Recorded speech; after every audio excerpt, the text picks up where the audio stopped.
Good day, everyone. So, for today's video, we'll be talking about the teacher as a professional. So, nowadays, teachers provide the power of education, knowledge, and also the basis for all things that can be accomplished in life. Teachers provide the power of education to today's youth, thereby giving them the possibility for a better future. Teachers simplify the complex and make abstract concepts accessible to students. And of course, the general and most common role of a teacher is to teach and give knowledge to students.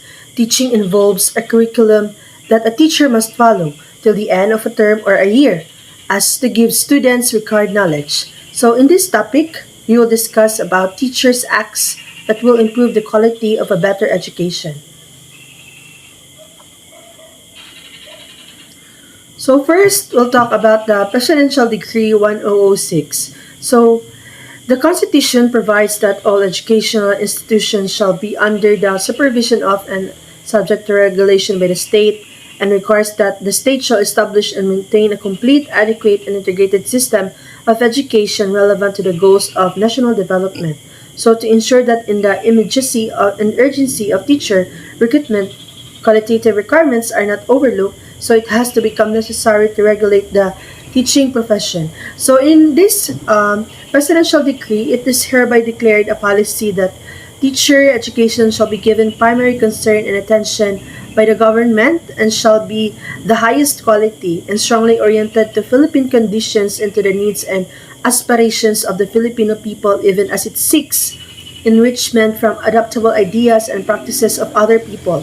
So when the examinees pass the teacher's examination, they will be qualified for registration as we called professional teachers, and were given the professional teacher certificate. So the Presidential Decree 1006 made a teacher's license a requirement for teaching, and some common goals of professional education include incorporating the knowledge and values basic to a professional discipline, understanding the central concepts, the principles, the techniques applied in practice, attaining a level of competence necessary for responsible entry into professional practice, and accepting responsibility for the continued development of competence.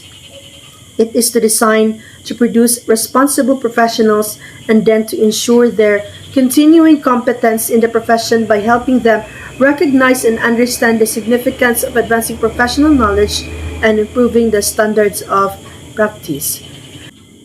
So, inequalities of education in the Philippines. So, first, the perennial problems in the country's educational system include the following: the shortage of classroom, books, libraries, and indeed, there is an adequate supply of books and study materials for students.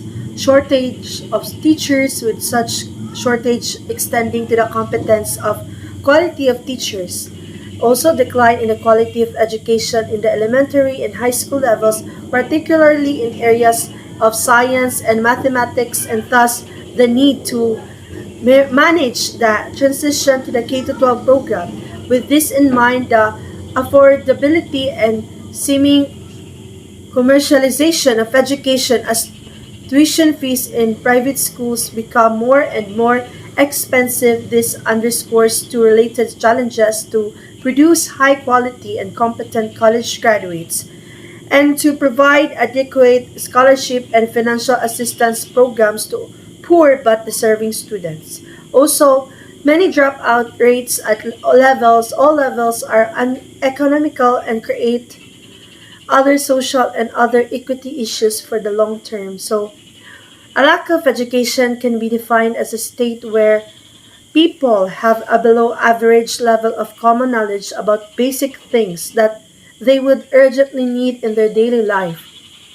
For instance, this could include basic knowledge in math, writing, spelling, and many more. Especially in poor developing countries, educational inequality is quite prevalent. So, we should have a better educational infrastructure. So, the governments and municipalities should try to provide better educational infrastructure so that it is easier for the local population to attend school. This means that it has to be assured that the next school is not many miles away but rather within walking distance so that also children of poor families who do not own a car can attend to school on a regular basis. Moreover, building an online course infrastructure may be another great way to improve the overall educational levels of general public. And also, having financial support for poor families, it is also crucial to support poor families with financial subsidies so that their kids are able to attend school. This is quite important to fight a lack of education since poverty is a main cause why children are not able to go to school. By supporting poor families, educational inequality could be fought to a certain extent. And third, we should raise awareness of the importance of education. Many people might not even be aware of what lack of education really means for their children. So, many parents believe that a basic education taught at home is sufficient to succeed in life since they do not know better. However, with our technological progress, it is likely that education will be more important than ever to succeed in our nowadays job market. So it is more tolerance regarding education. It is also crucial that we change the mind of people in a way that they regard education as a valuable thing. In some cultures, education is not regarded as important at all, and some parents even do not want their kids to become educated since they fear that their kids will leave them if they give them too many options in life. So let's proceed to the Republic Act 7836. So in this, the Philippine Teachers Professionalization Act of 1994, an act to strengthen the regulation and supervision of the practice of teaching in the Philippines and prescribing a licensure examination for teachers and for other purposes. So Republic Act 7836, a professionalization of teaching, is in 20th century Philippine educational system's legacy to Filipino children. Republic Act 7836, the law stems from the belief that professionalization will improve the quality of teachers, quality of teaching, and therefore quality of the students. According to the Commission on Higher Education, CHED, based on this, one may ask if LET is so stringent that it certifies as passing only the best. No! After almost 2 decades of implementing stringent that it certifies as passing only the best, um, Republic Act 87836 let or licensure examination for teachers figures and actual observations in the Philippine schools indicate that the poor quality of education graduates churned out by our teacher education institution, as can be seen in the Republic Act 7836, is not a solution that guarantees quality teachers.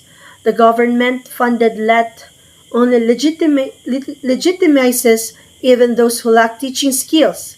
Teacher education schools must have the conscience to improve their programs and faculty since they are the source of unqualified graduates. However, CHED must gradually make the education curriculum harder to ensure quality graduates.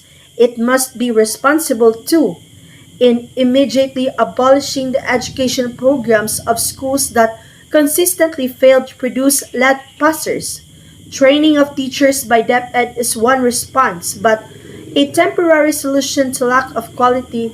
It is a great waste of money if the problem source is not addressed squarely. Instead, the government should be rechannel funds and massively offer through CHED big scholarships and incentives to the country's brightest students to attract them to enter the field of education.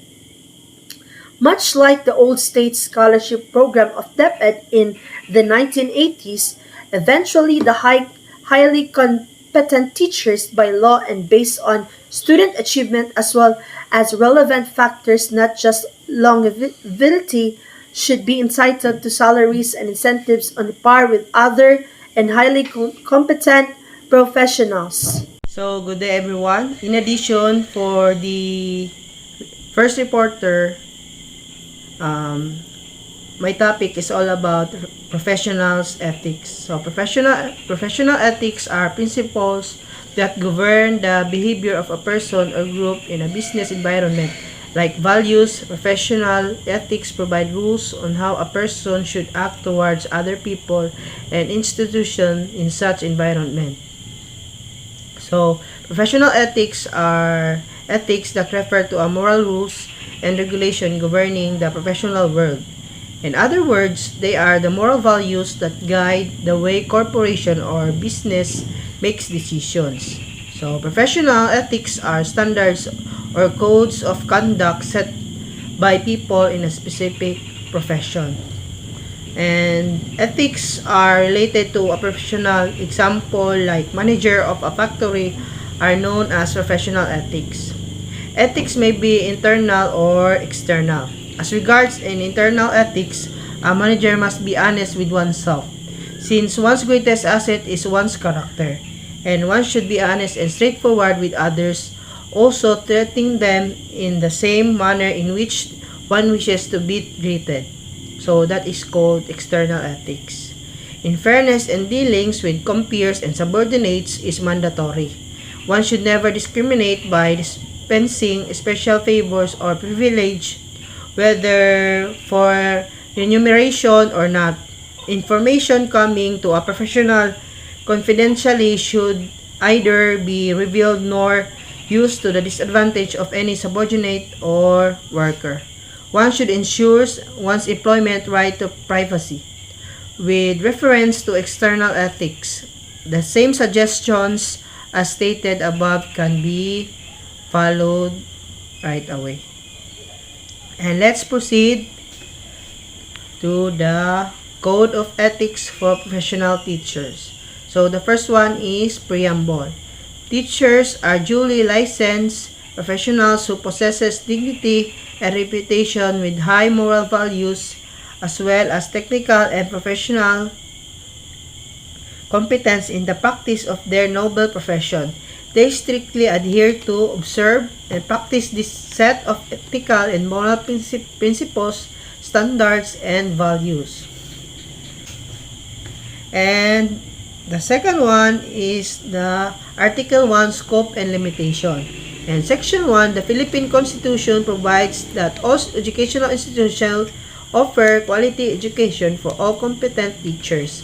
Committed to its full realization, the provision of this code shall apply, therefore, to all teachers in these schools in the Philippines.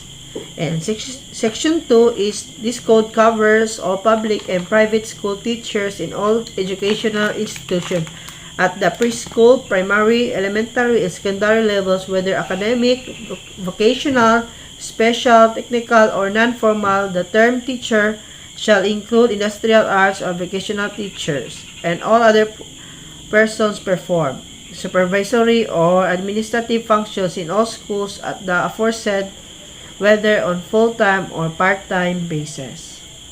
So, in Code of Ethics, the main purpose of education is to create skills, grasp knowledge, and spread awareness about our glorious national heritage.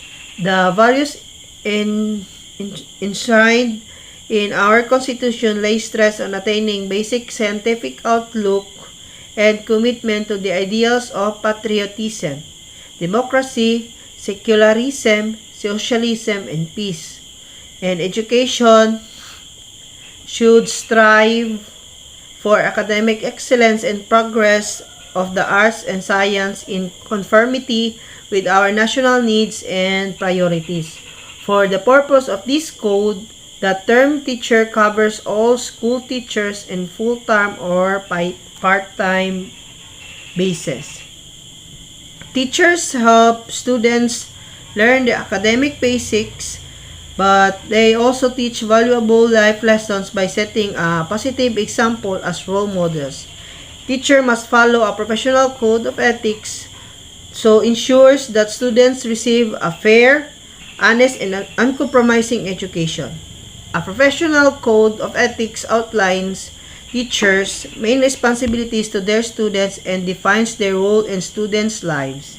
Above all, teacher must demonstrate integrity, impartiality, and ethical behavior in the classroom and in their conduct with their parents or co-workers.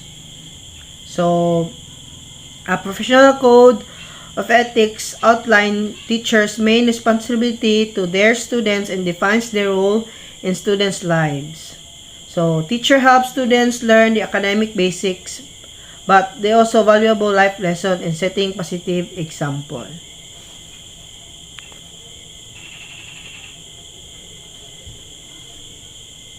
So, let's proceed.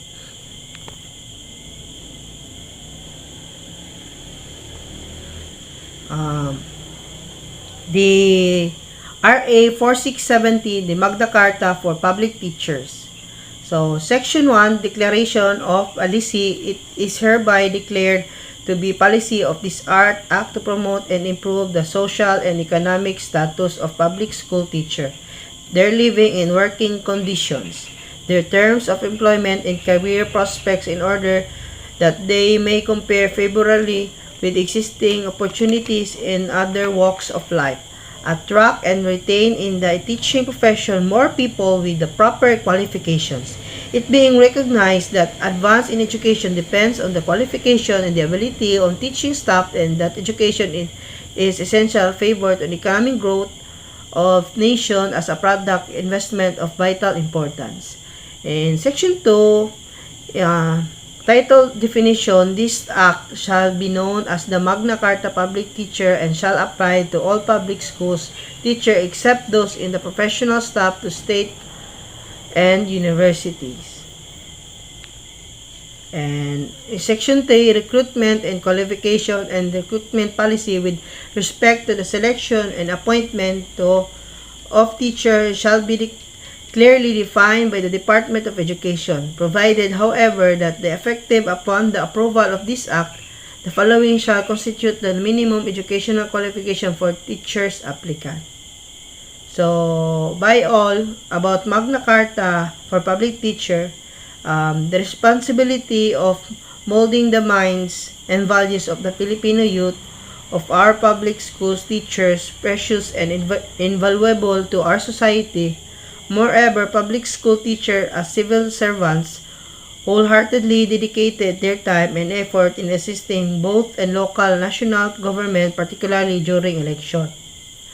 As such Republic Act number 4670 or otherwise known as the Magna Carta for Public School Teacher was passed into a law in a view providing professional rights and safeguards to our public school teacher in consideration of exigency and level of difficulty of the exercise of their profession. However, the said law, which was signed on June 18, 1966, remains untouched for more than half a century, now exhibits weakness that hamper the importance of the social and economic status and working condition of our public school teacher. The need for modification and amendments to strengthen the law is in order. The Teacher's Right, Duties, and Responsibility, the Education Act of Number 1982, BP 232. The Education Act of 1982 stated that was an act providing for the establishment and maintenance for an integrated system of education, especially in colleges, universities, in any other schools that implemented the system of education. The teacher's rights, responsibilities, and duties. Teacher must be in the classroom as assigned areas as instructed by the building principal. All duties time is necessary for educational planning, preparation, and conferences with that reflects their with students, parents, and faculty members. All teachers must maintain a standard of dress, professional, personal appearances, general decorum, moral standard, and behavior that reflects their professional status in community. Teacher will be responsible to the principal for carrying out policies of the board as they relate to the function of the school, to the classroom, and to the immediate contact with the students and parents also. Teacher will be conferring with parents and doing other necessary out of school work. There are 9 teachers' wheels. First, direct curricular and extracurricular learning experiences of students. Second, care for and protect school property. Third, supervise students on the school grounds. Participate in planning and evaluation of school programs. Participate in faculty activities. Participate in service training. Support auxiliary school activity. Carry out such board policies and administrative regulations as they relate to the teaching activities in the school. Lastly, one of the most important things that we as to become a teacher is be punctual always in your class. Next, teacher as person in authority. In applying the provision of Article 148 and 151 of this code, teachers, professors, and persons charged with the provision of public or duty recognize private schools, colleges, and universities. According to the Commonwealth Act number 578, stated that with the passage of the Commonwealth Act number 578 on June 8, 1940, which amended Article 152 of the RPC, this picture completely changed. With that act, teachers, professors, and to the person charged with the provision of educational institution were raised to the rank of the persons in authority. Section 1 Art 152 of 3815, known as the Revised Penal Code, are amended to read as follows. Republic Act number 4670, June 18, 1966, the Magna Carta for the Public School Teachers, Section number 2. This act shall be known as the Magna Carta for Public School Teachers, in applying to all public school teachers, experience those and professorial staff of state colleges and universities. Teachers and shall apply to all public school teachers, except those in the professorial staff of state colleges and universities. As used in this act, the term teacher shall mean all the person engaged in classroom teaching in any level instruction on a full-time basis, including guidance counselors, school librarians, industrial arts or vocational instructor, and all other persons performing supervisory and administrative function in all colleges and universities operated by the government or the political subdivision, but shall not include school nurses, school physicians, school dentists, and other schools employees. According to the Presidential Decree number 1006, promulgated on September 22, 1976, and made effective on January 1, 1972. This is according to the decree of teaching refers to the profession primarily concerned with the classroom instruction at the elementary and the secondary levels in a public and a private school.